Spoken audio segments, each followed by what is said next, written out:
walay magdagkot o suga aron taguan lamang ilalom sa gantangan.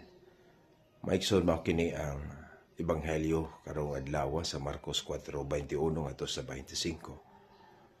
Diin ang Ginoo nagpadayag nga ang atong pagtuo, ang atong kinabuhi nga Kristohanon, ang mga kamatuoran ug ang grasya nga gipaambit gikan niya nga mao ang kahayag sa kalibutan. Juan 8:12 ato usab nga ipaambit ngadto sa uban. Diha sa atong inadlaw-adlaw nga pagkinabuhi, diha nato ipadanag ang atong kahayag.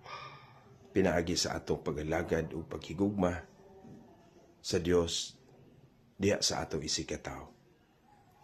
Ang atong mga panalangin, ang tanan nga gihatag nato sa Ginoo dili para nato lamang, para usab sa uban. Siguro kung ang matag Kristiyano, matag usa ka nato, kamao ta mo paambit sa mga Dios nung butang diha sa atong kinabuhi. Makabot gayud nato ang usa ka malipayon, malinawon ug malampuon nga katilingban. Maigsoon kining maong ebanghelyo mapahinumdum nato ang Ginoo. Kumusta man ang kahayag nga akong nadawat? Ang pagtuo nga akong nadawat panahon sa bunyag. Ako ba kining gibansay? Ako bang gipaambit ngadto sa akong isikataw? God bless.